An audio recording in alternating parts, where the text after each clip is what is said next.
flying around. You see. Oh no, it's flown into the shade. I won't get a great view of it now, I'm afraid.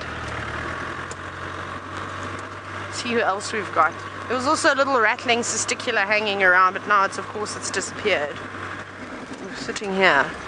Dragonfly, Manu, dragonfly. Do you see it? You got it. Manu's on it. Manu is on it.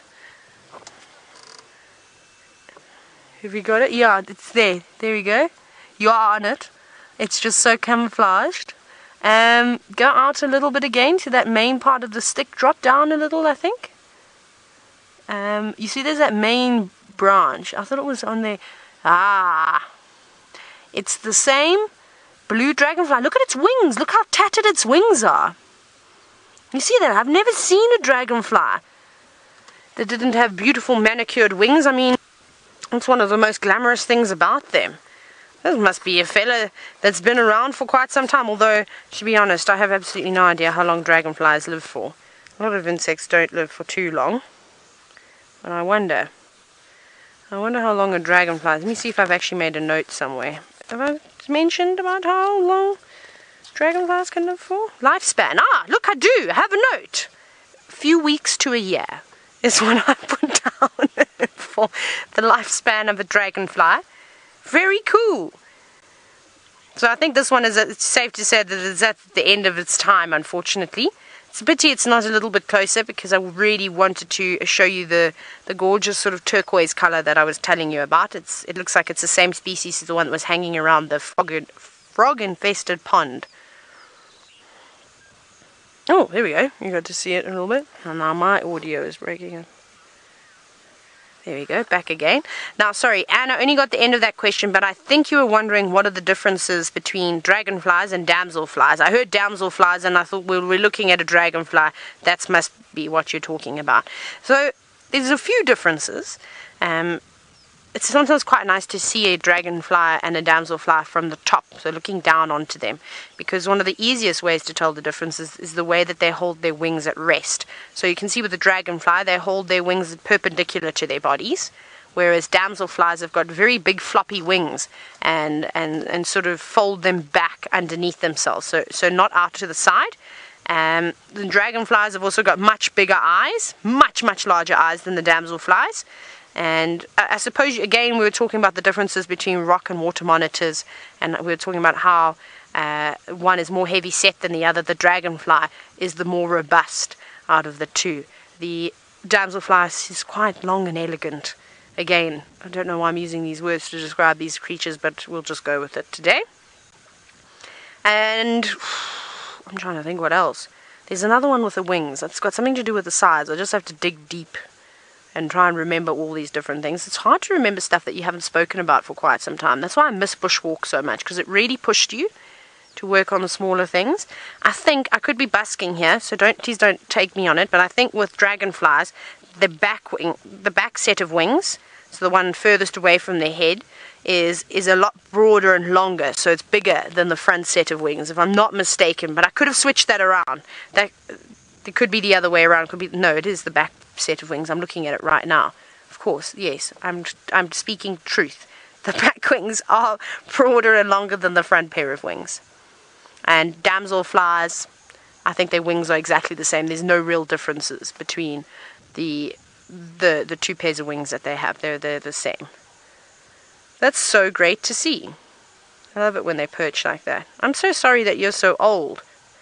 Perhaps you were fighting dragonfly and, you know, you've been challenging all sorts of other males.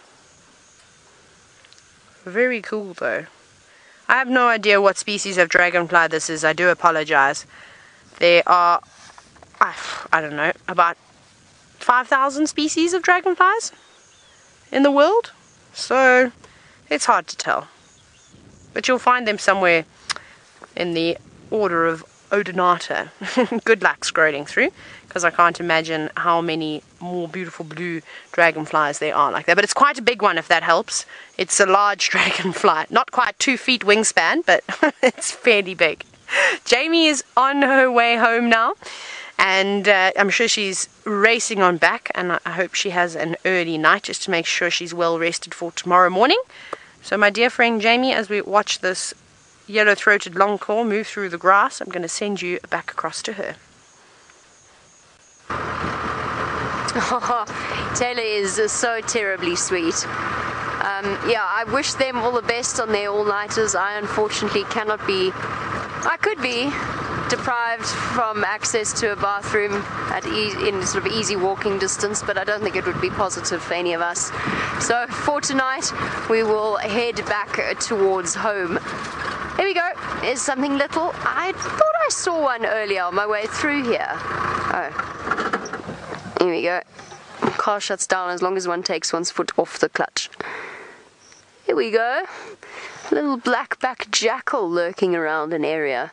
I'm surprised actually that it's still here. I thought I saw the flash of its back as I was racing to go and see exactly where Malika was. Moving through the long grass, so even here the grass has started to recover. Oh my goodness.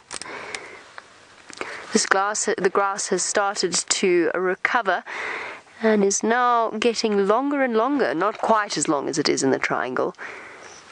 And the little jackal is searching for rodents, insects. We even had that amazing, a couple of days ago, that amazing scrub-haired jackal hunt. As they shot off after a scrub hare that vanished off into the bushes. And we don't know, we've never found out if they managed to catch it or not, but it was an impressive turn of speed. We don't tend to think of them as really active hunters, you know, stalking something and then chasing it. And they didn't stalk that scrub hare, they flushed it out as they were trotting through, completely by mistake. And then went sprinting out after it. I wonder if they did catch it. Sweet little canine. It hasn't quite disappeared, but we'll try and get a little bit closer to it and see if we can get another view. I could just see the ears sticking out of the grass. I'm sure it's going to hop up again.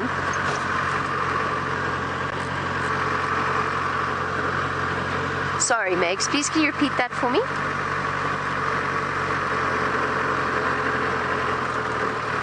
Chris says that they love jackals so much. I agree with you. I absolutely adore them. I think they're fascinating little characters. And they're always busy with something. Just trying to find us the best view. Now it really has disappeared. Adrian was right. It has now vanished into the grass. It's here somewhere.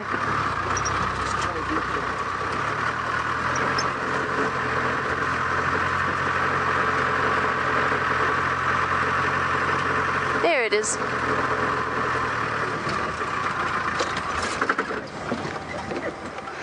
What are you lurking about here for? Is there something that you know that I don't? It's straight ahead of me. Its head sticking out. You got it? There we go. Well done. Here we go. Takes a little bit of engineering to try and see where it had disappeared to, but there it is.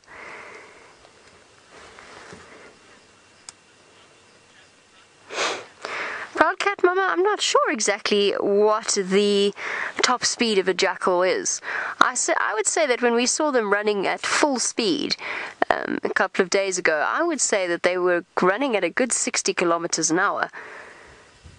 I'm not sure exactly what their top speed is though. I have never actually had cause to find out what a jackal's top speed is. I suspect it's pretty high. Like all little dog species, I think they're capable of running very, very quickly. But I don't know exactly what its top speed is. It'd be interesting to know. If you know what the jackal's top speed is, if you could let us know on #SafariLive on Twitter, here's how you can share that with us. This guy's wondering what on earth it is I'm looking at.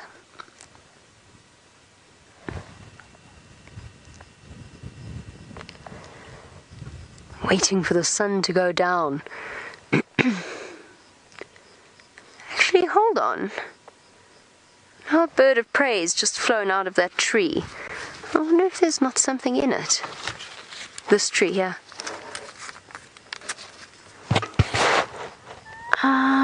No. I thought maybe there was a reason why it was lurking around this tree over here on the right, but there isn't. I thought maybe there was a leopard kill or something.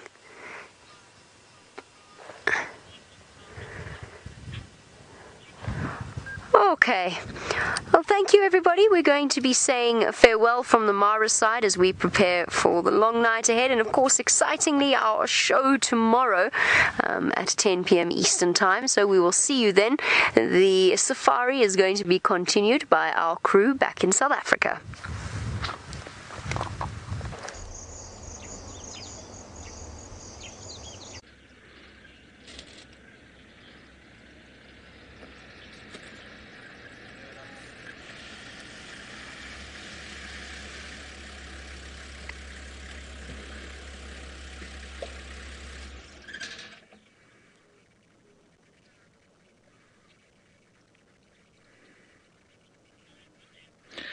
Everyone, I am very, very, very sorry about all the gremlins that have attacked us today between ourselves and the Mara. So please excuse us, but remember we are live, we are interactive.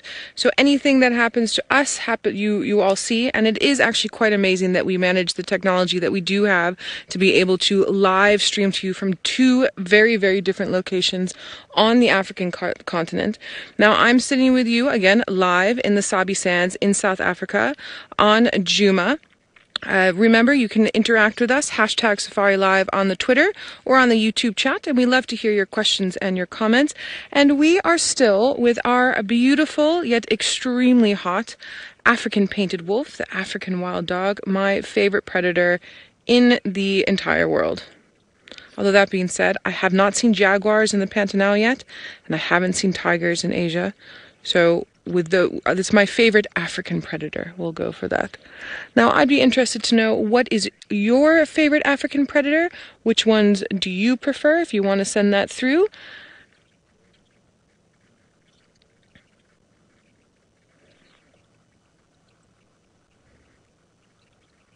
It is starting to cool down a teeny little bit. Now, one of the reasons why it's so hot is because of our sun. And one of the reasons why we are all here and these wild dogs are all here is because of our sun. Ooh, Bob, good question. Barb, good question. Sorry, Barb, not Bob, Barb. I'll get back to my son conversation just now. Barb, you're curious to know if the African wild dog has any traits that are similar to the wolves. So for any of you that were joining us earlier and the gremlins kept attacking Ferg and I, basically what we were saying is that African painted wolf and wolves that you would find in the northern hemisphere had a common ancestor 3 million years ago. And then the domesticated dog branched off of wolves, and African wild dog carrying on doing what they're doing. I've seen a skeleton of one sort of a subspecies of the African wild dog that was at the Sterkfontein caves for a while here in South Africa that was reckoned to be about 2 million years old. Super interesting. But anyway, I digress. So something similar that would be between the African painted wolf and wolves that you would find in parts of, say, North America or what used to occur in Europe, and I believe they're trying to repopulate in places like Germany, would be the pack structure. So you have an alpha male and an alpha female, and they're in charge of the pack. And 9 times out of 10, it's the alpha female is the one that mates and has the little ones, has the pups. So if it's a dog, the babies are called pups. If it's a cat, they're called cubs. Hyena are a slight difference. Hyenas taxonomically fall under Felidae, but they have characteristics of Canidae, so they fall under felines but have characteristics of dogs. But because taxonomically they fall under cats, their babies are called cubs. So with the wild dogs, other than the pack structure, you also have sort of how they hunt would be very similar, where they all work together to hunt. And because they are dogs, and they have dog features. One of those features included for hunting would be something like their claw structure. So unlike cats, it's very difficult for them to get their claws stuck in.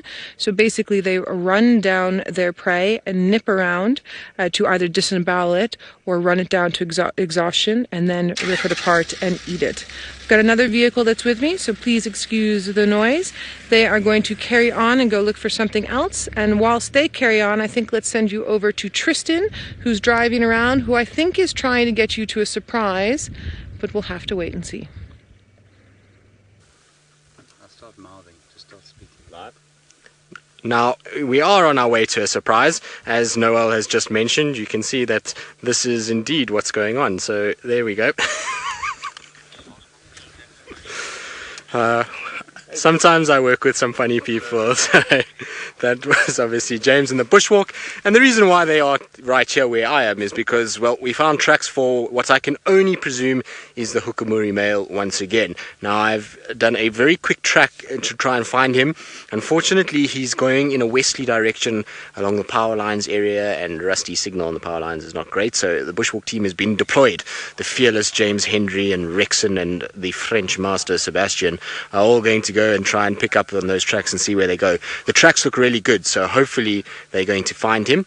The reason why I'm not sticking around is because, well, I've got a date with other spotted cats, hopefully on Chitwa. There's a report that there might be Tingana and Hosana on Chitwa, so we're going to try and head in that direction, try and see if we can get lucky. So it's going to be a bit of a Ferrari safari to get around that side. But hopefully James and Rex will get it right with Hukamuri. He was a absolute sort of gem the last few days in terms of being able to track and find, because he's been very obliging and just kind of walking in the road. You can actually see his tracks coming straight up the road here in front of me. If you look on the tire track, there we go, so you can see his tracks in the tire track right there. That's for this male leopard, and the tracks look really nice. They're nice and crisp and clean and shiny, so I think James and them might have a bit of luck this afternoon if all the cards fall the way they're supposed to and everything goes well. I hope so. Anyway, I believe he's not bad on foot as well, so hopefully we'll get a sighting of him and break this horrible sort of rehearsal curse that we've got when it comes to this male leopard, because he loves a rehearsal appearance, but so far he's not enjoying being seen on live drive. Every morning I've had him, the afternoon I try to go find him, poof, gone, disappeared.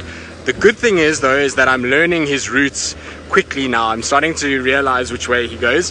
This is the third time he's walked this exact same route this week, so at least now I roughly know which way he's going to go, and hopefully that will help in being able to find him over the course of the next few days through the TV shows, and well, just also through the next few months. Now, while I kind of carry on, I believe I've been asked to link. Now, I've got a 50-50 chance. You're either going to get wild dogs with Noel, or you're going to get wild dogs with Sebastian and Rexon. Either way, I'm sure they'll be entertaining and full of the joys of life. I don't know what Tristan's talking about, and clearly he doesn't either. Anyway, that's okay. Yes, Hukamuri-san, we are trying to find him somewhere in here, where he has kept lying low. Samurai Hukamuri-san has been walking on this road over here, but where he go? No one knows.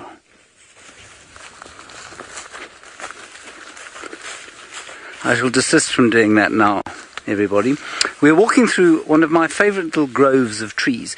It's a seep line, which means that water bubbles to the surface here, when there's any water around, of course, and it creates... No. Now, we did have a question coming through from Connor. I'm not sure what it was. Oh, I see. Right. You may notice that Sebastian is achieving some astonishing low angles there. And Conrad wanted to know if he was achieving that by deploying Ronald. So is Ronald following me? No. Sebastian's just got a stick on the end of his camera. That's all. It's such a pretty grove of trees, you know, and I've actually walked through this grove many Sunday afternoons, especially when I've been off. And it's funny how often Sunday afternoons are just like this. They've just got that feeling about them. And I'm sure it's entirely psychological, because, of course, our entire upbringings are sort of in the rhythm of a week. And I'm sure that by the time we get to my advanced age, that's just kind of in us for the rest of our days. And so Sunday evenings just feel slightly different from other evenings, as do Fridays and Saturdays. And the Sunday afternoon walk for me, it just so often has this feeling. Gentle sun, lovely shadows, beautiful trees, and on the hunt for the Hukamuri-san male.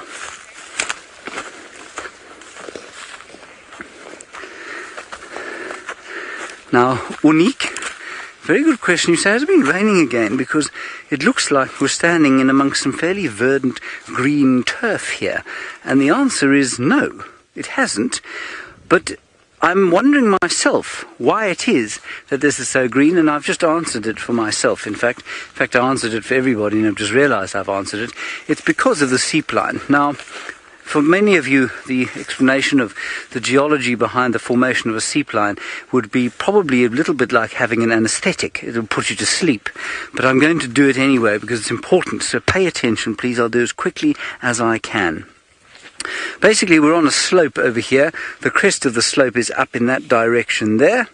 The marula trees normally grow on the top, and then it comes gently down this way. Now, somewhere over here, there is a subsurface barrier that stops the water from seeping down and then going further down the slope. And what the water does is it comes further to the surface, and it creates these inundated patches where the silver cluster leaves grow. And of course, because there's more water, there's longer grass. And because there are so many trees in amongst them, you'll find that grazers will seek out easier places to graze than these. And you'll probably also find that once the grass has got to this length, it's quite difficult to eat. But for things like buffalo, and of course most of you will know that we've really not had many buffalo around here for a very long time. Yeah, that's the last bit of geology you have to hear about today. I don't really know much about geology. Right. Steph is over here, not Steph, Rex is over here. The wild dogs are getting up. We'll go and find Rex. You go and have a look at the hounds. The hounds are moving around a little bit, and they're definitely more full than when we saw them this morning, James. So they killed a little scrub hare for us. We just saw them running around with the head this morning when we caught them after they were by where we live. But their bellies are fuller than what a scrub hare would do, so my guesstimate would be something like impala. Now we're coming to the time of day where the sun is starting to go down a little bit. It's starting to cool off, which means they're going to get moving. And of course, one of the things they do when they get moving is to go to the toilet. As you can see now, this one's a little bit confused about exactly where it wants to go to the toilet and wants to smell its own urine whilst going to the toilet. Interesting female we have going on here. Thank you, madam. Not quite sure. Or is that a male? It's behind the car. No, it is a female.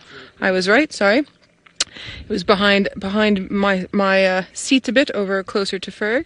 Now, this is good news. As we know, with predators, they stretch, they yawn, they wake up, they go to the loo. They lie down, they stretch, they yawn, they wake up, they go to the loo. Now, there's a very dark male that's coming out now, and I am obsessed with his pigmentation. He's super dark. James and Ferg and I were actually talking about this morning when we saw them on the vehicle.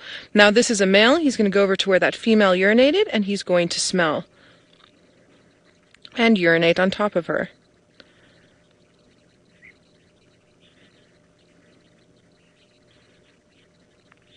Shannon, you'd like to know if this pack has any pups with them? Shannon, that is a negative. This pack has no pups with them. This is all adults. I have not. We've been seeing the Investec and Bali breakaways. I've been here since beginning of November. So for about 3 months I've been seeing them. I've never seen them with pups. They do leave us from time to time. It is possible they have small pups somewhere and they have a babysitter that is back with those pups. The pack that I do know has pups is over Aratusa side, and I have not seen that pack in quite some time. I think the last time I saw them was late November, early December, and Tristan and I were actually chatting about it the other day. I feel like soon, if they do start moving a little bit more east, we will be seeing them with the pups running around, because those pups should be, if I remember correctly, should be around 6 months old, but we'll just have to wait and see. I also have not seen any females from this pack lactating, and I also have not seen any of these females from this pack all the time. And if their den site is not by us and we don't have a constant view on them, it can be difficult to give you all the full information. So I just have tiny little puzzle pieces that I have to work with regarding this pack.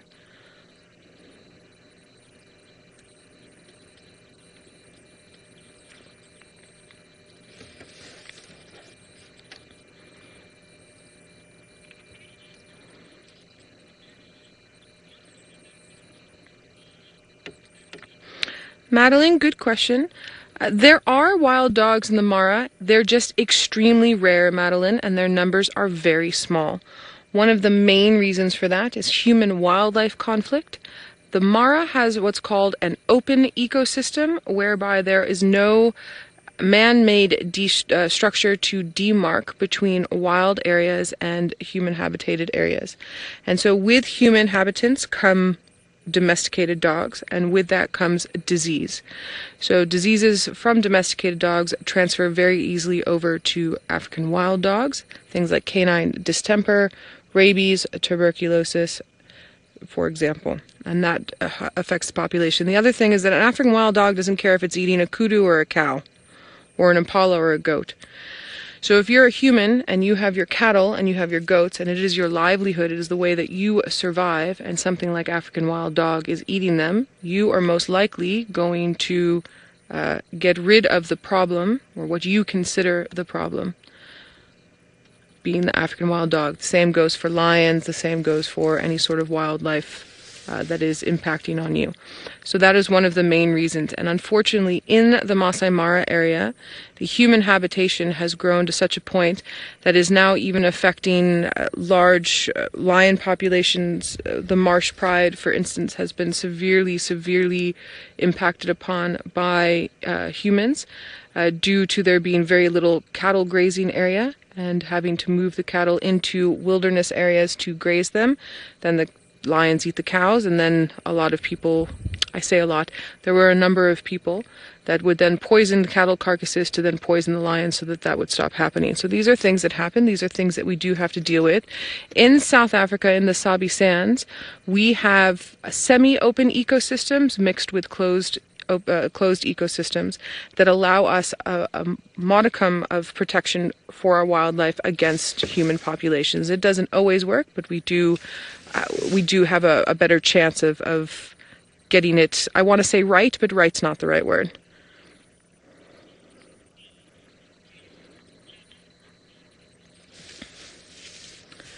FC in New York, you would like to know how often wild dogs breed. FC, they breed once a year. It's usually around, they drop their litters usually sort of August, September.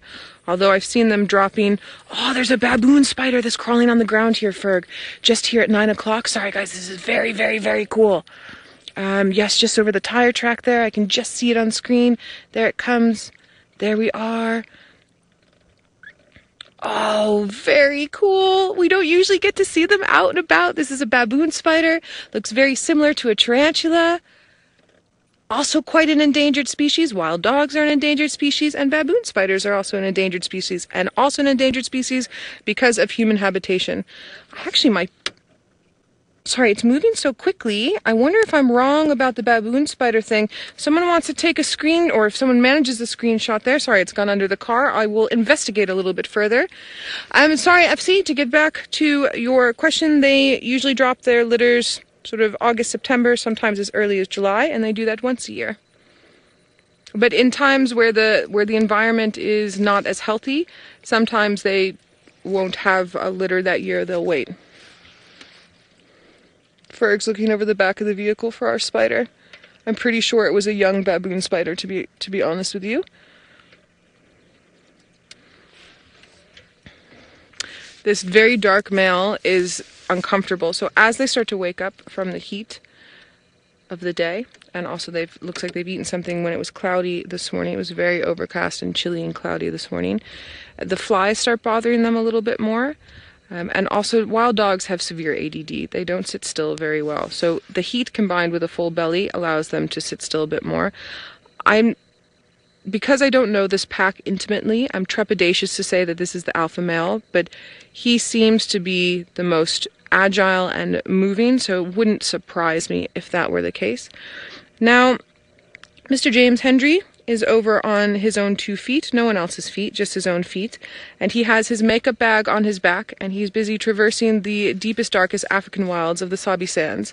So I think let's head over on to him and see if he has any witty commentary to deliver to us today. Any commentary? I'm not sure I have any commentary, really. I am traversing the Sabi sands. Calling this deepest, darkest Africa, however, would be to rather over-exaggerate. I feel the wilderness that we're in here. It is very pleasant, mind, but it is hardly like being in the middle of Chad, for example. That would be deepest, darkest. Now, we're sitting here with a plant, which has got very lovely to feel leaves.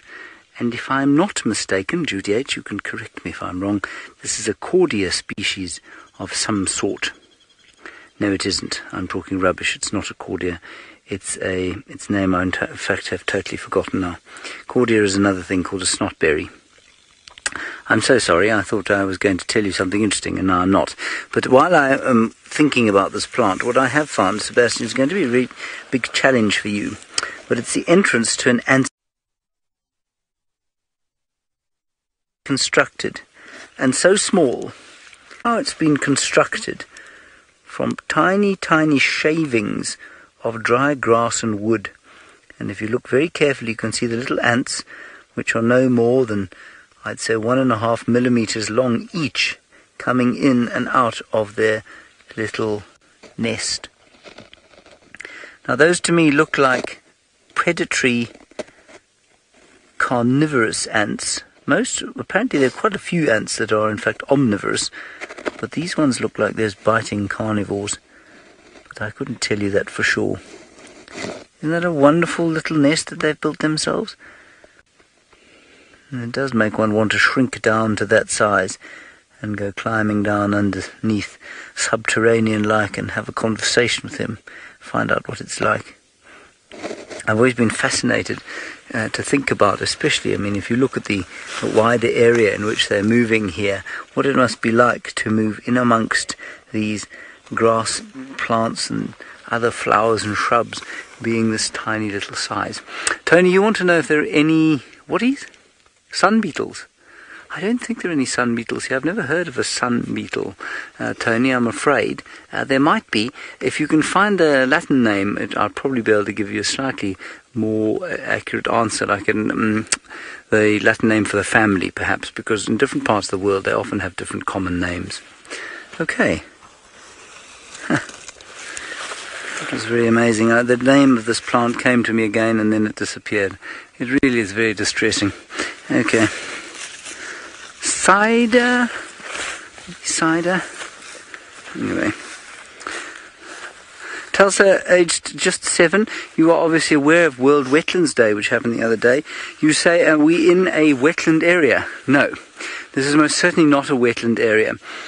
As a whole, Tulsa, aged 7, this would be described as semi-arid bushveld, which means that it has a rainfall of less than between 450 and 600 millimeters a year, and 600 millimeters, if I work it out in inches, for those of you still languishing in the 18th century, it is 2.4 times 2.4 is it's about 3 inches of rain a year, less than 3 inches of rain a year, plus minus. And wetland areas, you can get wetlands in this area, but they're generally quite small and they're generally down near the slopes, and they'll only fill up after years of really good rain. So there's one down near Twin Dams, and it's the lowest part of Djuma, and there's a little kind of natural wetland that occurs there. And they're really important, Tulsa, so you can find wetlands in urban areas. They can be big and small, they can be small ponds, they can be enormous areas of bog and marsh, and they're very important because they are sinks, as we say, for pollutants. So they will purify water and collect pollutants and get rid of them for us. So they're really tremendously important parts of the world, our wetlands, both to our survival and, of course, the survival of all the wonderful creatures around where we are now. Now, we are still heading into the setting sun. You can see it shining on my face, where Rexon is now searching for tracks of Hokamori-san.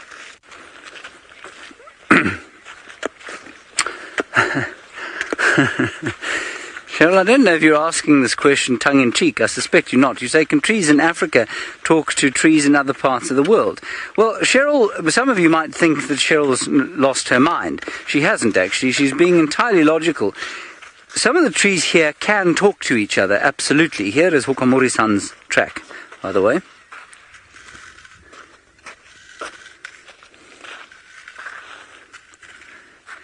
You can see the male leopard going that way. These are his toes. And the thing about old Hukamuri, of course, is that we're quite worried that he is going to, in some way, come into contact with Thandi and Thandi's cub. And because he's a strange male, he could easily kill that little cub, and we hope that's really not going to happen. Now, the trees do talk to each other here, but I think what you'll find is that only trees of the same species can talk to each other. Is that true? Yes, certainly closely related species. I think you'll probably find that, say, a marula tree is unable to talk to a knobthorn tree. We know knobthorn trees talk to each other, but I would say it would be very unlikely that a knobthorn tree from here could talk to a... What are those enormous trees they get in the north of California? A red... Come on. Chestnut? No, not, or even a chestnut tree. No, man, those huge things. I can't believe I've got another blank. No. But let's use oak tree as an example. There's no way a marula tree could talk to an oak tree, for example, and I think that that would happen in the same way that I think you'll find a cicada beetle would struggle to talk to a baboon. Redwood, there we go. Thank you, Nicola. Here are more tracks. Now he's turned round and he's going the other way. This is a better example. This is not a big male's track. This is a pretty average-sized male track. So I've seen old Hukamuri once. And as Nikki says, it looks like he's got claws in the track almost. It does, I agree. Alright, well, let's just keep going along here. These are not... Here's a nice way to tell if it's fresh. Here's some soft sort of clay soil, small particled soil here. So if I do that next to it, you can see that this track has had a lot of wind blowing on it before we came along. See how much clearer the track I've left is compared with Hukamuri's hands. I don't think he's very close by. I think he's probably in Arethusa. We'll just keep going along here, see what Rex says. So while we do that, Tristan, of course, is on his way to Chitwa, I think with some exciting news. Whether he's actually managed to get there or not, I'm not sure. But you can ask him. Well, we are at Chitwa, but the world is conspiring against us at this point because Tingana has just crossed north. We're just kind of puttering about now, hoping that one of our leopards starts to behave themselves and starts to actually come out and show themselves somewhere around this area. That's the idea anyway. Whether or not we get it right, well, we'll just have to wait and see. So what we might do is just go down towards the dam and just go and sit there for a little bit, and hopefully we get a view of Hosana coming out of Chitwa Lodge and out towards sort of the airstrip maybe, or the back end of the lodge. Who knows? It's always difficult with him because he's such a sort of at-home cat that he doesn't really matter if there's people walking around in the lodge. He'll just still lie down there and take it very easy. What he might be doing is actually going to one of the pools there and just having a little drink from one of the pools, and then he might go carry on a little bit from there. But we'll just have to see how it goes. It's been a bit of a tough time when it's come to leopards over the last few days. They certainly have meant that I've followed a lot of footprints for very little, and it gets frustrating when that happens. You always want to try and find things as much as possible, but we should be able to find it. Hopefully our luck will change at some stage soon, because it's a long drive all the way to Chitwa for nothing at the end of the day, but at least we know that there are cats around, and hopefully that will mean that we'll bump into one of them. Maybe Tingana changes his route slightly, goes a little bit further west, heads more towards the Cheetah Cutline side, which would be quite nice, or like I say, Hosana comes out. That's the idea anyway at the moment. Now Chitwa Open looks quite quiet, which is strange. Generally this area is more kind of populated with animals.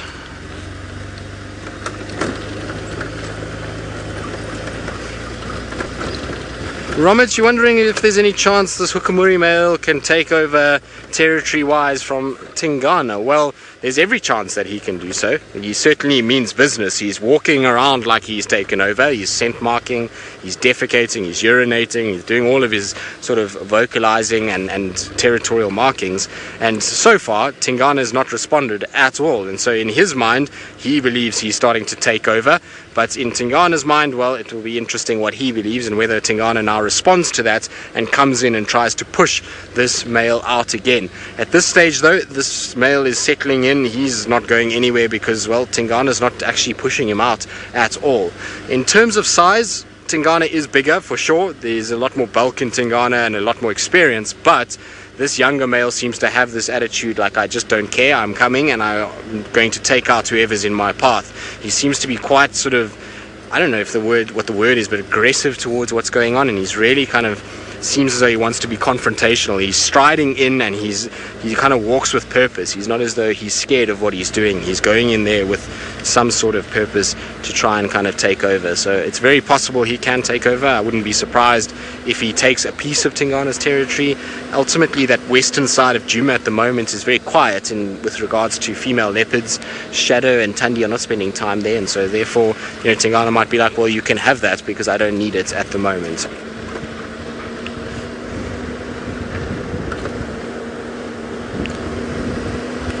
So, Monique, it depends. I mean, it's not always the same. Sometimes a leopard will chase another leopard out and take over the whole territory. Other times you'll have a situation where it'll only be just a piece of it. So, if you take Tingana Anderson, for example, Tingana was dominant much further west than where we are now.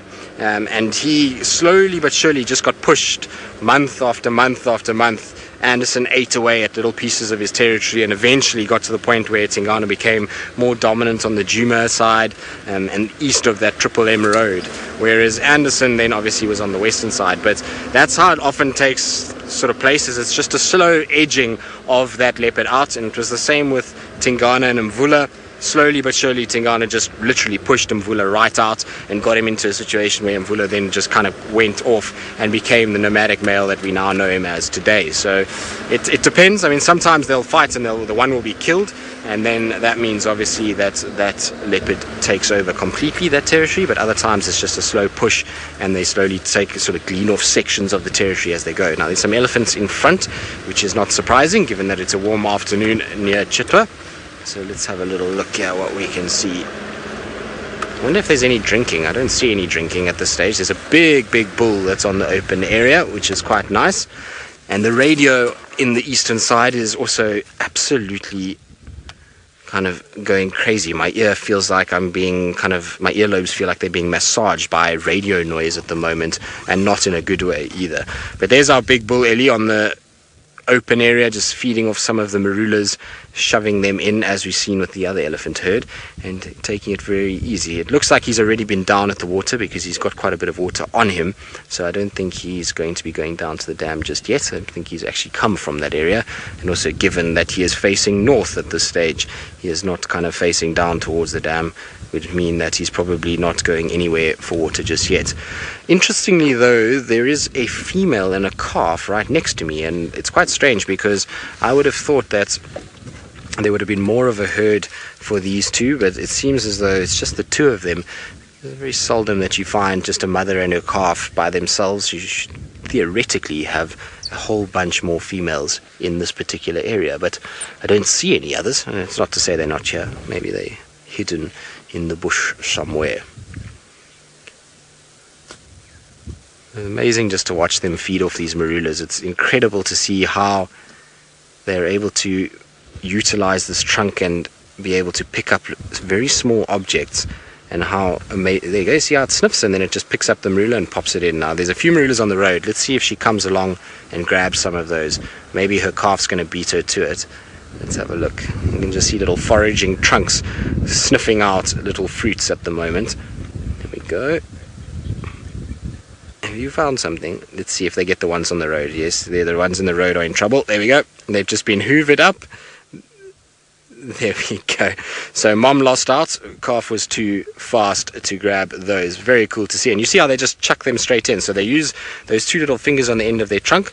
They grab them, then they kind of just suck them up, and then whoop, they push them into the mouth, and then they chew them once or twice and swallow them. You actually watch when they eat them, there's very little chewing that takes place. It's not like they're trying to glean the fruit from the nut. They're actually just trying to get the juice more than anything else. So they just crack the skin, get the juice, and then they swallow it pretty much whole, just like that. And that's why when they defecate, we find these big marulas sitting inside of their dung. Very cool. It's so peaceful watching ellies under marula trees.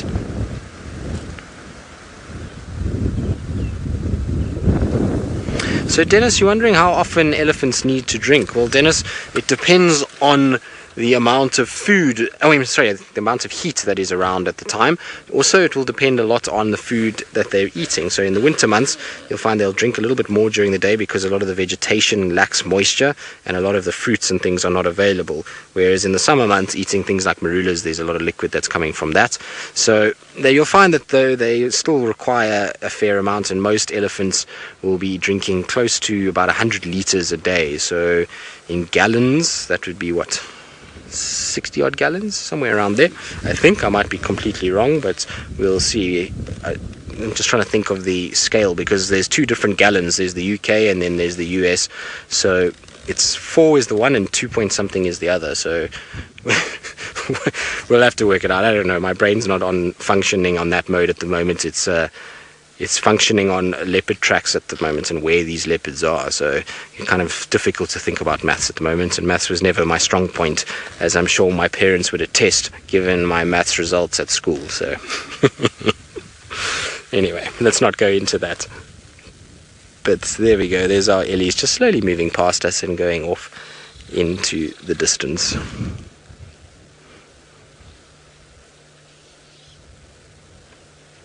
Judy, you're wondering how long elephants need to feed for? Well, they need to feed pretty much all day, every day. And the reason why is that their digestive system works in such a way that it's just constantly utilizing nutrients. So the whole time it's basically absorbing, and so they're just replacing all the time. And also imagine that these animals are having to get so much to be able to survive that it makes it very difficult for them not to stop feeding and not to take a break from it. So you'll find that they'll feed most of the day, and that's because they need so much in order to survive. A big female like that, she's eating between sort of 400 pounds and 450 pounds a day, which you can imagine the weight of grass and leaves and those kind of things, how much food that actually is and how much time they need to spend getting it. So it's a lot of effort and a lot of work that they have to do, but they get it done in the end. Right, now they've left us alone. I can't see our big bull elephant anymore. Sorry, I'm just trying to shift on the seat here, but we're going to start heading down to the dam, see what else is lurking around, see if there's anything of interest in this area, and also hopefully Hosanna makes an appearance somewhere while we're sitting here. That would be the ideal situation.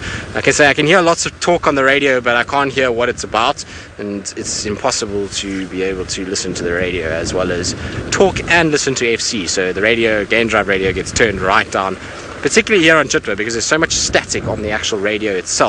It makes it almost impossible to hear what's going on. Where's that bull elephant though? I saw him again now. Can you see him, Darby? Oh, there he is. He's straight through. Still underneath the same marula, actually. He's just in a bit of a distance. So we'll just sit here for a little bit and watch him as he kind of feeds along underneath the marula tree. It's that time of the year. It's just got to drive to a marula tree, and generally there's a ellie somewhere there, and soon we'll get a lot of bull elephants in this area. It's amazing how that happens, is that the bull elephants almost kind of follow the females, and then they find the marulas and they just bully everybody away from the marulas and feed off themselves, and you end up with a situation where you get such a high percentage of bulls over this period. It's quite incredible to watch how it kind of plays out and how it all works. But he's doing his best impression to hide. If only he flapped his ears in, maybe he would be skinny enough to try and hide behind the marula, or not. You can see that his hips are letting him down. Sorry, boy, you're going to need to just sort out those hips in order to hide behind marulas.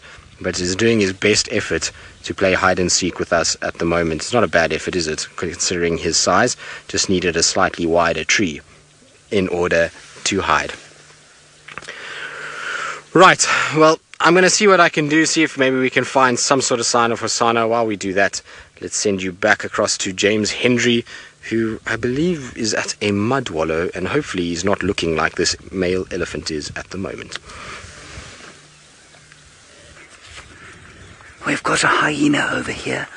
We were tracking Hukumuri-san, who came to have a bath, we think, over here. That's what the samurai do. They're very, very clean. But then we spotted a hyena because we heard the birds alarming. Unfortunately, I think it jumped away as you came to see us.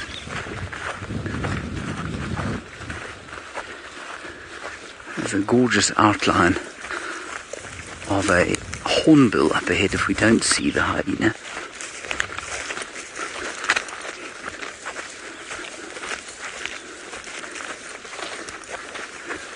Where'd he go, Rex?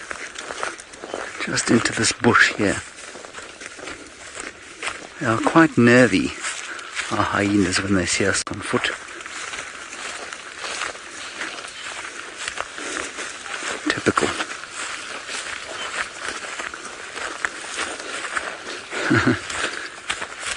Scarlett, you're wondering what colours you're supposed to wear on bushwalk. Well, it depends who you ask, really. If you ask the same sorts of people who will tell you that what we do here as guides is tremendously dangerous and what I like to term a danger ranger, they'll tell you have to wear khaki and that's the only colour to wear because otherwise animals will see you and come and do great damage to you. It's rubbish. Basically, you don't want to wear white because white is a very unusual colour out here. It reflects a lot of light. You don't want to wear any colour that is going to reflect light, so a bright colour. But, you know, you can pretty much wear anything else. So, in fact, this kind of colour here, this greyish, greenish colour, is one of the most invisible colours you can wear out here. That blue that Rexon's wearing there is also a very good colour.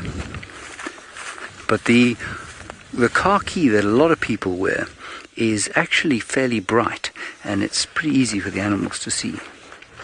But as long as it's dull clothing, it's fine.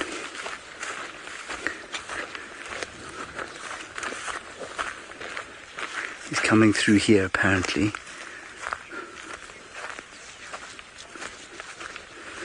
And now apparently a sun beetle is known as Taxnoda marginata or something like that. Anyway, they're a part of the scarab family. And of course the dung beetles are part of the scarab family. Many, many beetles part of the Scarabidae. And so I'm not sure if we get the exact version of the sun beetle you were talking about. I'm afraid I've forgotten the dear viewer's name who asked me that. Tony, it was Tony I think, asked me about the sun beetles. Sorry, I know that this little segment of ours is a bit higgledy-piggledy because we can't find this hyena, but it's somewhere in here. Now, Tony, you're wondering if dung beetles eat elephant dung. Absolutely, they're very huge fans of elephant dung. In fact, in summer, if there's a lot of rain, you'll find that most of the elephant dung is spread out all over the ground, and that's because the dung beetles devour it. Spread it all over the place as they eat it, make their little balls and then bury it. Now I think this hyena has probably given us the slip. We'll just have a quick look at the magpie shrikes there. This is a little explored part of our little reserve.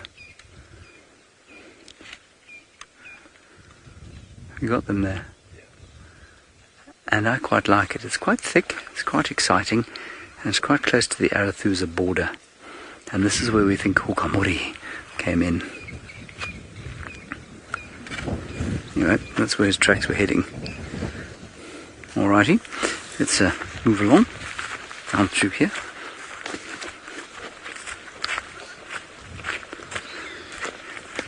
Lots of birds calling and alarming, rattling cisticatas. Bzz, bzz, bzz, bzz, bzz.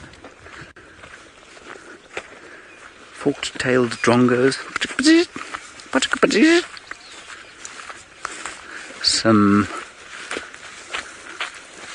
little dwarf mongoose calling as well. Sorry, who was wondering about the size of a wild dog, Nicky? Jenna. A wild dog would probably take me up to about here. So about the size of... Ooh. Daika. very upset with each other. They actually made a little grunting noise. Did you hear that? Oh, there they are again. Coming back. Here they're coming back, Rex. Two females.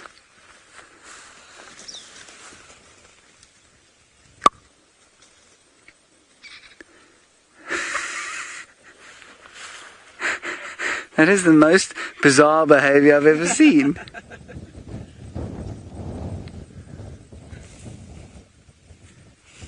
They're not two males chasing each other, they're two females. Maybe a mother and daughter doing a sort of combined exercise regime, I'm not sure. So Wild Dog would take me up to round about here, just below my waistline. I'm not very tall, but you know, say the size of an Alsatian German Shepherd. Not that size. But they're much skinnier. They're not quite as heavy as a German Shepherd. In fact, they look very frail almost. They're so skinny. But I think they obviously pack a much larger punch than you'd imagine. And you know, we had a interesting thing the other day. I was talking about, we were making a little Safari Live story on wild dogs, and people often ask, you know, have they ever been domesticated? Are they domesticatable? And I've often given, you know, sort of answers like, I don't really know, I don't know if anyone's ever tried. Then I started thinking about it a bit more, and I started to do some research into it, and I didn't do a huge thesis. But what I did discover, amazingly enough, was that some people, if you go onto the internet and try and find, you can probably buy a wild dog pup. Isn't that sick? There are people breeding them in parts of the world where you can actually buy a wild dog pup to keep as a pet. It's just very, very bizarre. Not in South Africa. Although it wouldn't surprise me if you could, but you can't.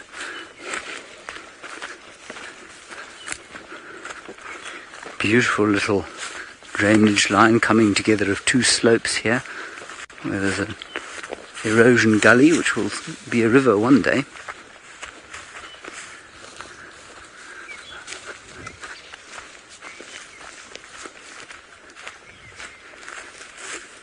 And Dale, you're wondering if wild dogs are identified by their markings. Yes, absolutely they are. Each wild dog has a unique marking, which is not actually surprising. It's not very... if they all look the same, I think you'd find that a lot more surprising, but they all have unique markings, and all of the wild dogs in this area have got side shots, left and right, and they're in a database, to which we don't actually have access, but they are in a database. Let's find some more biology to talk about. For example, this tree. Now, we talk a lot about the magic guarri. This is a Natal guarri, and much as I was saying about the magic guarri the other day, its berries are not ripening, and they didn't ripen at all last year because of the lack of rain, I think.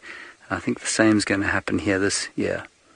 The difference between this and the magic guarri, of course, is that it is a very straight leaf and not a wavy margined leaf.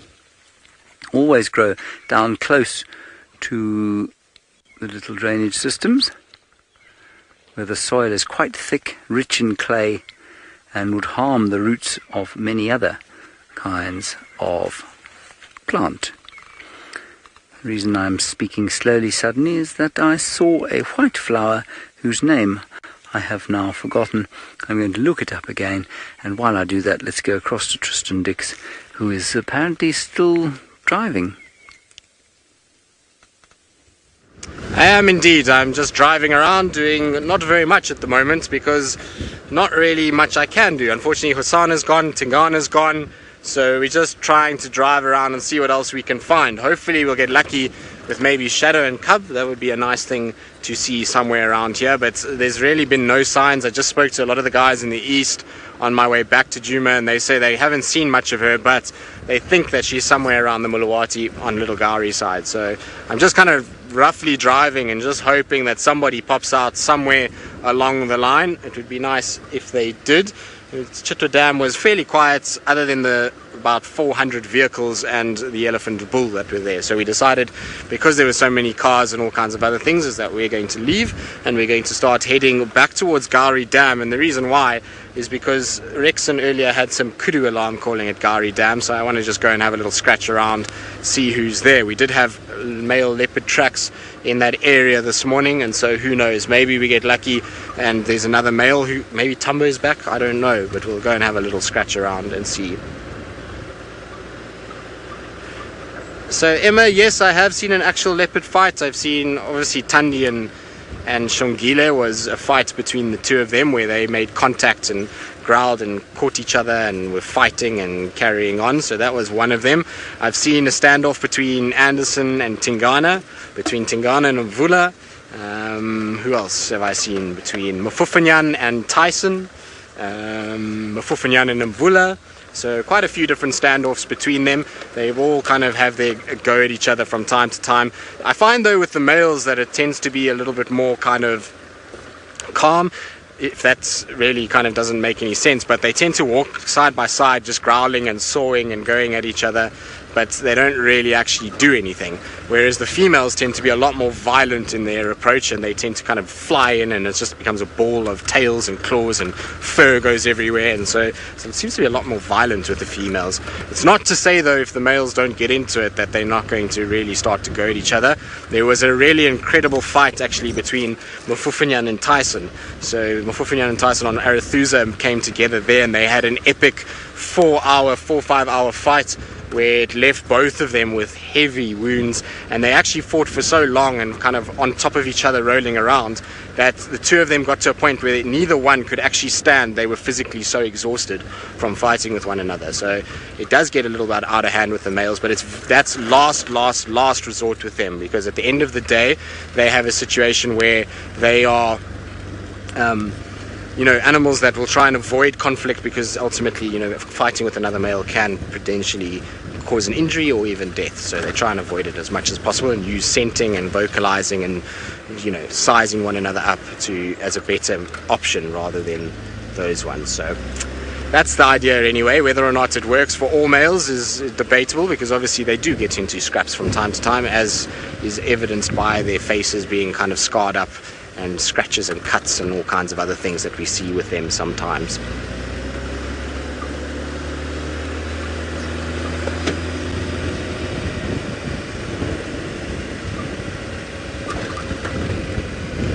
Sorry Nikki, I didn't get any of your question at all. You broke off completely, the radio clicked off.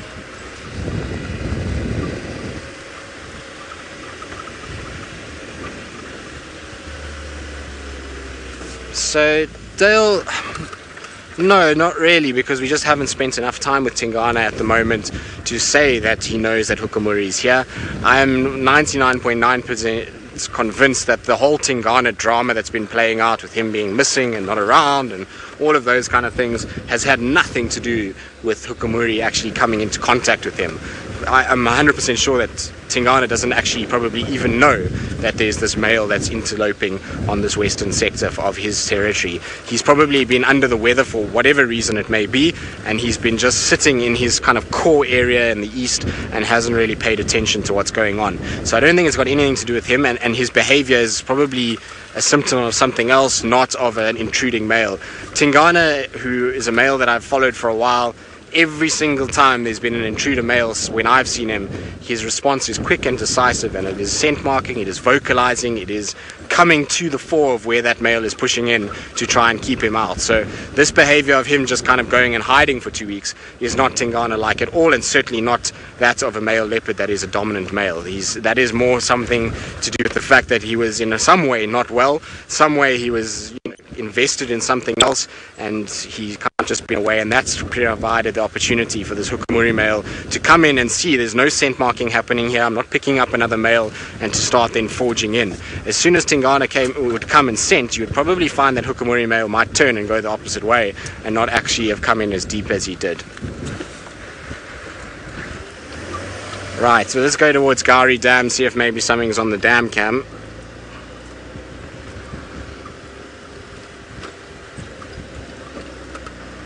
Don't know if there will be much here. It's a nice warm afternoon, so maybe.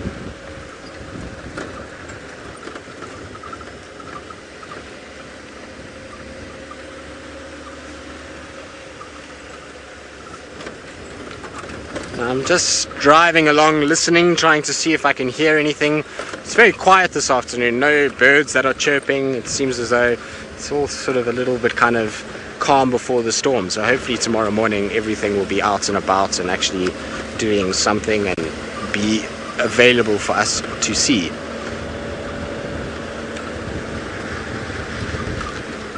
We're almost at the dam though. We'll just see now what happens.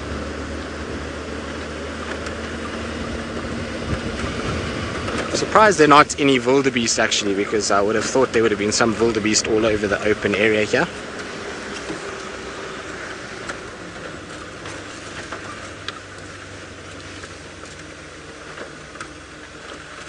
Coast side, are you wondering where the guides get the driving skills? Well, coast side, I don't know. I just make it up as I go every day. I just get in the vehicle and ask people how I should do it, and they tell me, and I try follow instructions. And from there, sometimes I get it right, sometimes I fall out. It doesn't really, it just depends on how things are going on the day. But there's no such thing as a license in South Africa. You just kind of put in a car and just hope for the best. Sometimes it works, sometimes it doesn't. No, I'm just kidding. That's not really the case. So obviously we have a driver's license that we have to get when we turn 18 years old in South Africa, but many South African kids, especially those that are interested in the bush environments, tend to grow up going to farms and those kind of things where they'll get sort of taught to drive at a young age, and just the basics, and then they get their licenses at around 18. And then when you become a guide, a lot of the lodges will do 4x4 training for the guides to be able to show them how to kind of deal with certain situations, how far the cars can be pushed, all of those kind of things. And so, some guides do more extensive training than others, but most of us have done some semblance of 4x4 training via some of the lodges that we've worked for, and specifically to certain cars. So I know when we were at Singita and we were driving Landies there, they had guys that came out and actually, showed us how to get the best out of a Land Rover as opposed to anything else. So that's pretty much how it works, is that we learn from that, and then, as you gain experience, you learn kind of how the vehicles handle, and certain vehicles will be different. Some vehicles are shorter, some vehicles are longer, some vehicles are heavier, and that always will dictate what you can actually do with them. But I was saying just now, I'm surprised there's no wildebeest, and well, I shouldn't have been surprised because they actually are here. They're just down in the bowl of the dam. Pretty insane to think that where they're standing should all be water at this time of the year. This is what it used to look like back in 2012, is that would have been all water going past those dead trees up to the sides, and this would have been a nice big deep water hole filled with hippos and all kinds of other things. And it's just crazy to see that it's been reduced to a little puddle of absolutely nothing. Right, now I'm going to sit here at the dam, listen out, see if maybe there's kudu alarm call again. While I do that, let's send you back across to James, who I believe is just trundling down the road. I am nowhere near a road. How dare he cast aspersions on my walking through the wilderness like we are here. Now, we're in a forest of magic guarri trees that are next to, unsurprisingly, a pan. Why unsurprisingly? Well, I told you they liked clay soils. A pan like this does not form unless there are clay soils. Juan Maurice Hahn does not appear to have come here for his bath, so we'll carry on down to south. I found the plant that I was talking about. It is called gushe, or Kruger's species. My goodness, you're saying to yourselves, how did he remember that when he couldn't remember the name of that lovely feeling weed that he found earlier? And the answer is I didn't, but Rexon thankfully did. He remembered the Shangaan name, gushe, and the botanical name, just the genus, Kruger's. And it is edible. I'm going to eat some now. You're supposed to boil it like spinach. I can see why you're supposed to boil it, because it tastes like nettles right now. It's very spiky, but very inoffensive to taste. So there are very few sort of tannins in it. But when you boil it, it goes a little bit like sort of snotty spinach. Not nice. You go that way, Seb, I'll go this way. It's a gorgeous little pan, this. It's the kind of place you'd come and sit and read a book, perhaps dip your legs in every so often if it got very hot. If I was a samurai leopard, that's precisely where I would be. In the background, you might just be able to hear it, A golden-tailed woodpecker.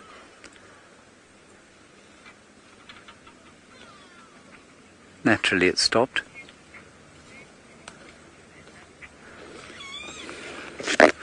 A question from Mr. Earbud or Q-Tip. I will have a question for you before I answer your question. Why have you named yourself after an implement that is used to take the earwax out of an ear?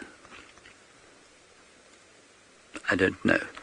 You want to know if I could swim in this pan. Yes, I could swim in this pan. I have jumped around in pans like this before.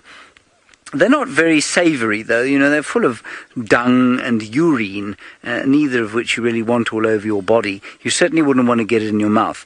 But if you were really hot one day and you were desperately keen to cool down, absolutely you could get into this water, and I have done before. It's not like getting into a sort of, shall we say, Four Seasons quality swimming pool. But it will do the job. In fact, it doesn't do a great job of cooling you down because they're so shallow. That one's in the shade, but many of them are in the sun, and so the water gets quite hot.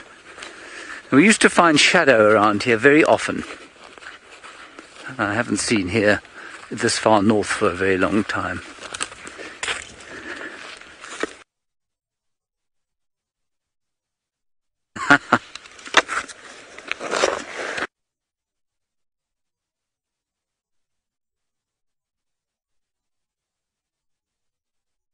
An island.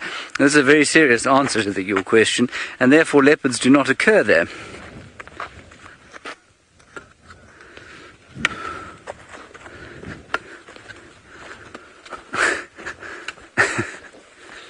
Japan.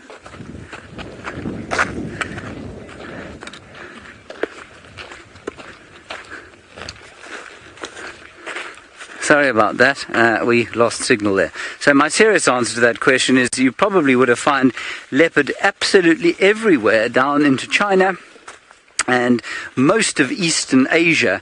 But of course Japan is an island, so you wouldn't have found leopards there as far as I'm aware, unless there was an ancient remnant that crossed over during some kind of ice age when there may or may not have been a land bridge. So no, I'm going to say no leopards have ever experienced Japan. Another lovely pan here. And I'm sure there's some frogs around here.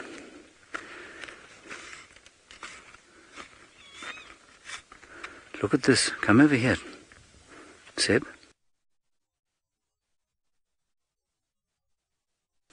Look, can you see where I'm pointing here? It looks like a Japanese character.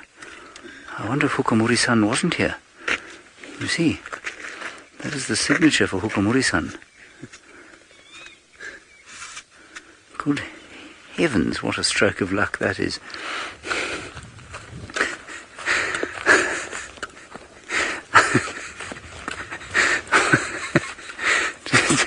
To those of you who are first-time viewers, I apologise profusely. I'm not normally like this. I think it's probably just because it's Sunday that I'm feeling frivolous and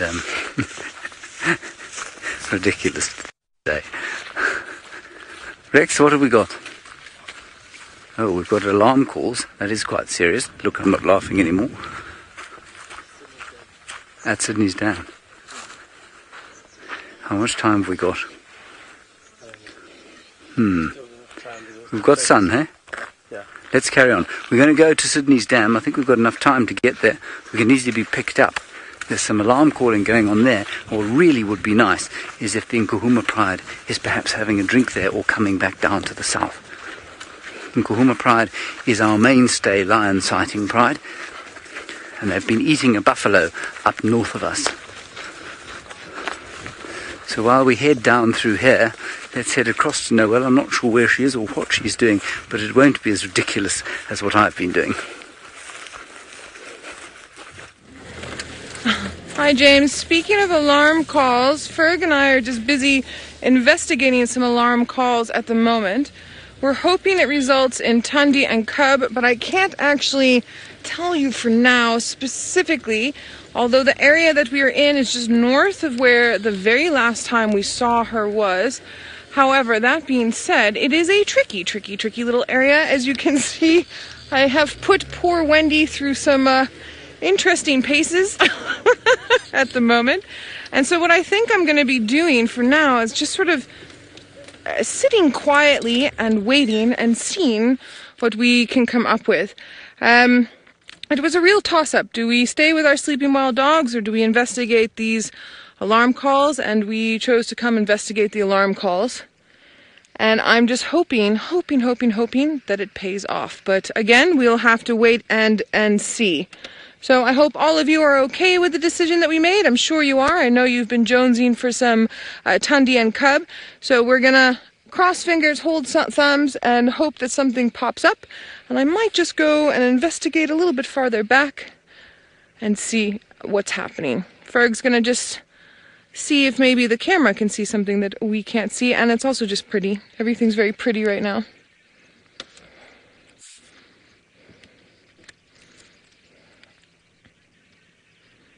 Our sun. 5 billion years old that sun is.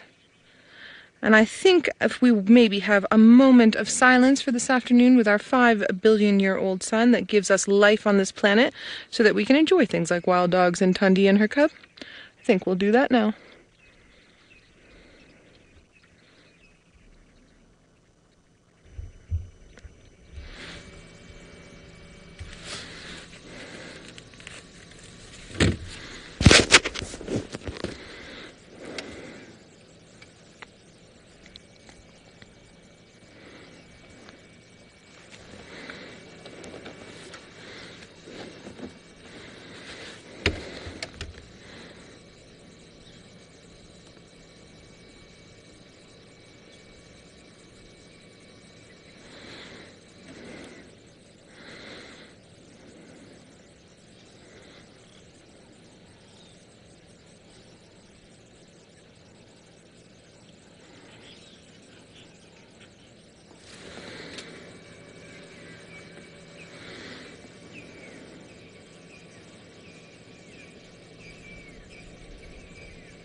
Absolutely spectacular.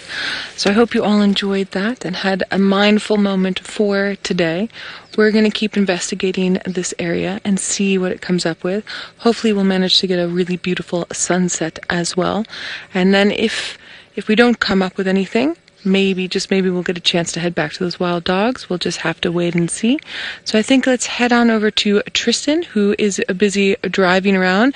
And maybe if he doesn't have Hasana, maybe he feels like going over to those wild dogs. We'll have to wait and see. Nope, sorry, I'm not anywhere near the wild dogs, Noel. I thought you would be staying with them, so I left them for you this afternoon. And so I'm not going to be anywhere near that area, unfortunately. But we don't have Hosana. Like I said earlier, he was gone into Chitwa. There was no view of him. He was found apparently by some of the guys walking around, sleeping under one of the decks, and there was no way to access it with a vehicle. So unfortunately that is no good. But we are back in the area where we had these male leopard tracks this morning. Who this is, I have absolutely no idea. Like I say, it's just a mystery of males at the moment, because if Tingana was seen crossing from Chitwa to Torchwood this afternoon, and, well, Hosana's at Chitwa, Hukamuri's tracks are the ones going west, then I don't really know who this could be. Maybe Tamba, maybe Djuma, maybe Umfukazi, who knows? It's a lottery. But they're kind of going in and out, and we came across some impalas that were very skittish and we're not interested in sitting around at all. And so I thought, well, maybe there's something around here. So I'm just doing slow loops now just to check what's going on. Oh, there's a warthog. Hello, warthog. Are you gazing upon the sunset before going to bed? No, you're going the wrong way. It's sunset time. You must go in, not out. Wrong way, warthogs. There's another one. I feel bad now. I feel like I've just disturbed their bedtime because they were almost looked like they were having a little romantic kind of gaze upon the sunset. Maybe it was sundowner time in the warthog world on the termite mound and I've just ruined it. Oopsie. Sorry, warthogs. They've all disappeared now. There's no more coming out by the looks of things, but I'm sure they'll come back once I mosey on along. They might come back into this area, and these are the perfect kind of places at this time of the day to be looking for leopard, particularly a male leopard, because they often like to dig warthogs out of burrows, and because the warthogs start heading into those termite mounds at this time, it's always a good time to go and check around on mounds and just to pay attention towards those termited areas, because, well, you never know, maybe there's a leopard on the top waiting for a little warty to do what it just did now and poke its head out, and then the leopard can try and grab it. So we'll just have to keep paying attention. Maybe our mystery male in this area will be doing just that. Interesting though, the dynamics at the moment. Tingana really needs to get his tail back into this area, because otherwise it feels like there's just males running amok all over his sort of territory and all over his area, and it's really going to lead to a lot of issues for many of the leopards. So he needs to start really paying a bit more attention, and hopefully now this movement away from Chitwa into Torchwood is a good sign that maybe he's now coming up this way. Initially this morning I thought these were Tingana's tracks just because they came from Torchwood through on the cut line, Buffelshoek Dam, which is a way that Tingana walks a lot. He's often around those areas, and so I thought that was him, but obviously it wasn't, because these tracks were very fresh this morning. We could even smell the urine and see where the urine was on the trees, but it seems as though it must be a different cat.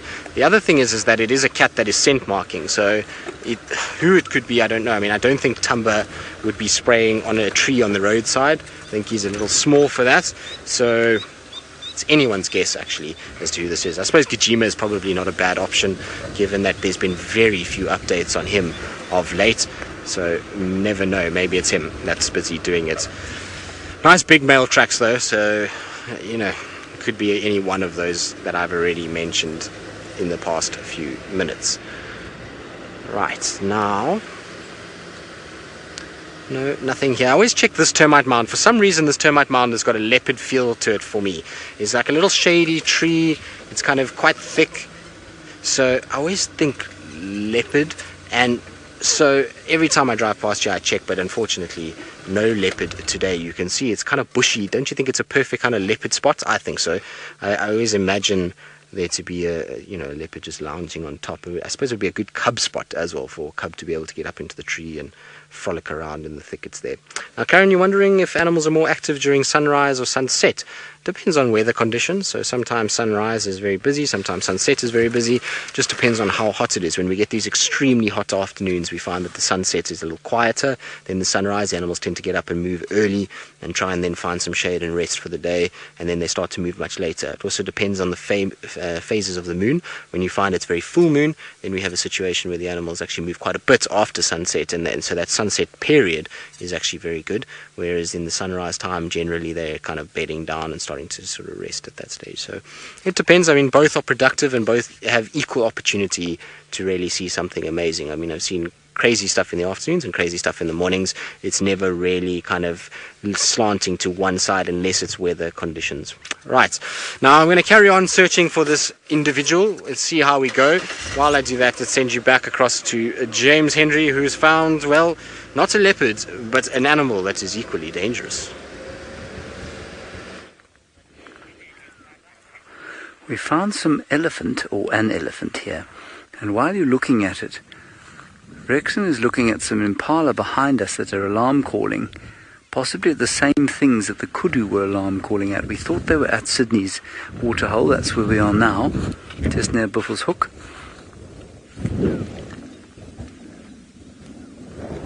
You just keep listening over here.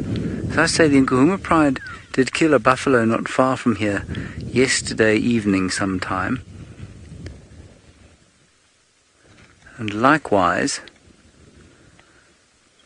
the Hukamuri male has come into this area. Rexon is fairly sure that we're listening to squirrels alarm calling at a predator. That big bull there is sitting having his drink. It's making me very thirsty indeed. It's been quite a hot walk.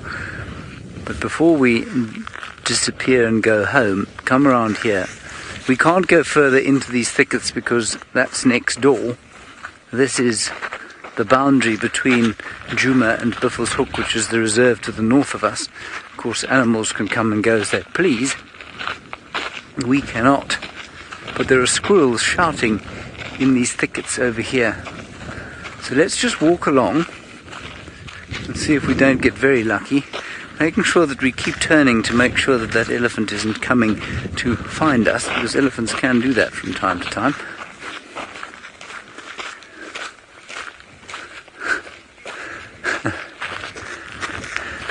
Child of the universe, what an interesting question. You say, what is the history of the dams in the area? Well,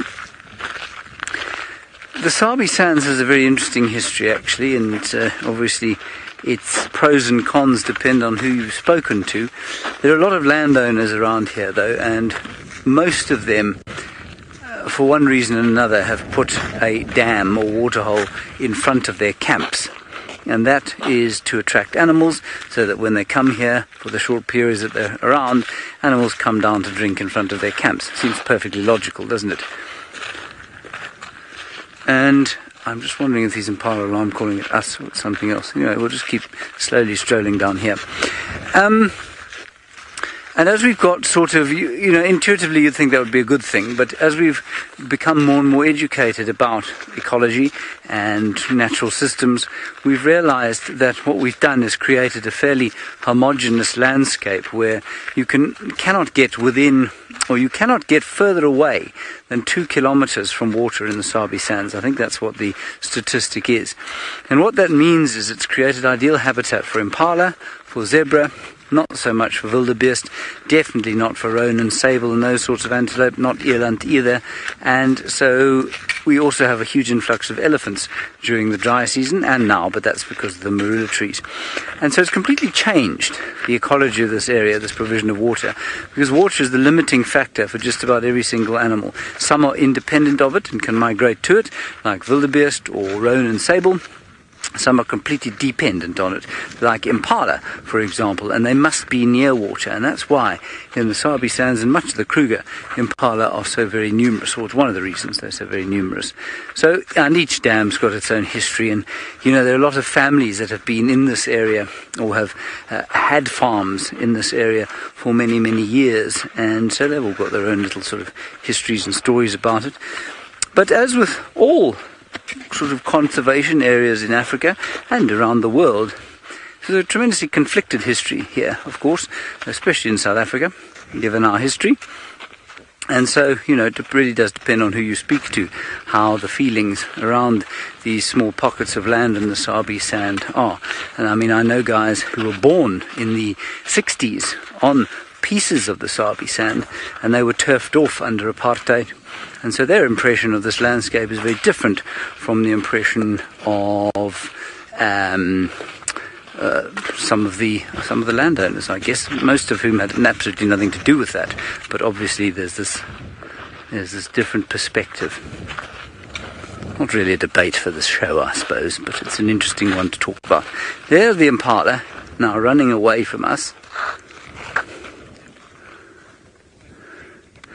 We're going to give this one last good look around here and then start making our way home. While we do that, let's head across to Noelle. I'm not sure where she is or what she's doing. I think she's still looking for the leopard. I am sort of still looking for a leopard. I'm basically just sitting here with Ferg, and we're staring at this beautiful sunset that he has put up on the screen for you, that we thought all of you would enjoy, with all these beautiful, beautiful colors. I'm basically listening. I'm listening and seeing if I can hear any birds alarm calling again, or anything close to that, that will maybe help with the last few minutes of show, but also might help with our extravaganza that begins for us tomorrow morning, but for tonight in the States for you, 10 p.m. Eastern, we will be showing live on Nat Geo Wild, and that will be for 5 whole nights. We are going to be binging Safari Live 2 hours a night on Nat Geo Wild at 10 p.m. Eastern, starting tomorrow morning for us here, but for tonight for you in the States, and that's showing live on Nat Geo Wild in the States. Now, while we are busy binging on the epic show that we hope to produce for you for the next few days, because as you know, our show is filled with amazing, amazing wildlife, and we're hoping to not only share it with all of our viewers that join us every day on YouTube, but now also with a wider audience so that everyone can experience how Africa is and how amazing this experience is. Now, one of you is going to win at a game we will be playing, and that trip will be for two for your own very special safari in Africa. So we will be playing Safari Bingo. Amazing. Go to natgeo.com/Safari Live for all the rules and regulations around Safari Bingo, and that will be starting tomorrow during our very first show, the live broadcast, 4th of Feb at 10 p.m. Eastern, after that big game that is showing in the States. I'm excited. Very excited. Sorry, the sky is beautiful. Ferg, as always, hats off to your brilliant filmmaking.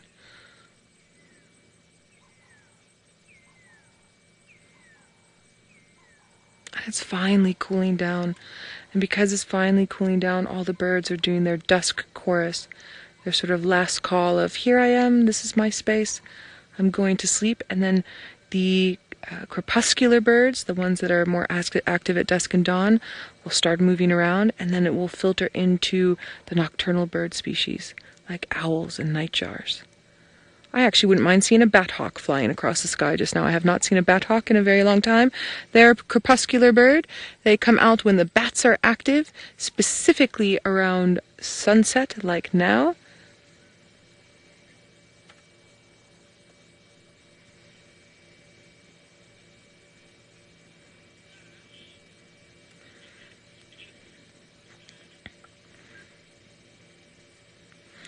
Now, I have an update from one of the other guys that's busy with those wild dogs. They haven't moved.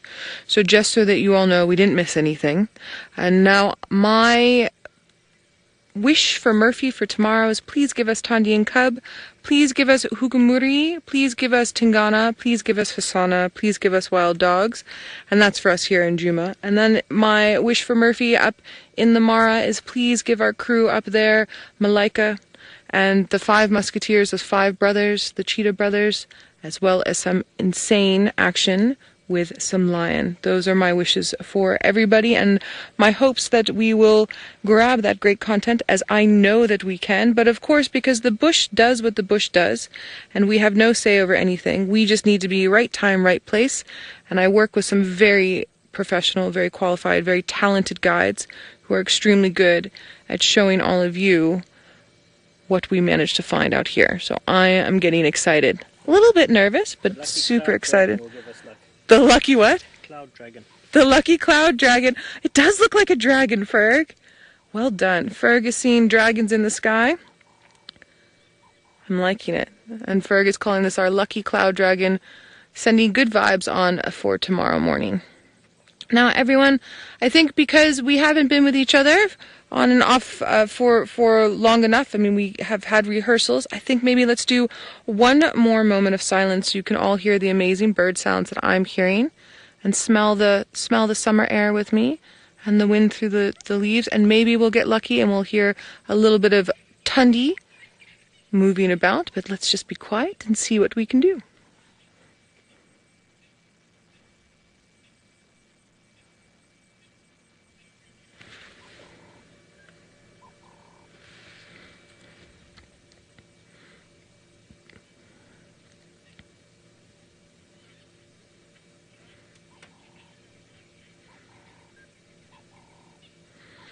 Now, my buddy Tristan also has an amazing view of this sunset and might also have some different sounds he wants to share with you. So I think let's carry on over to him.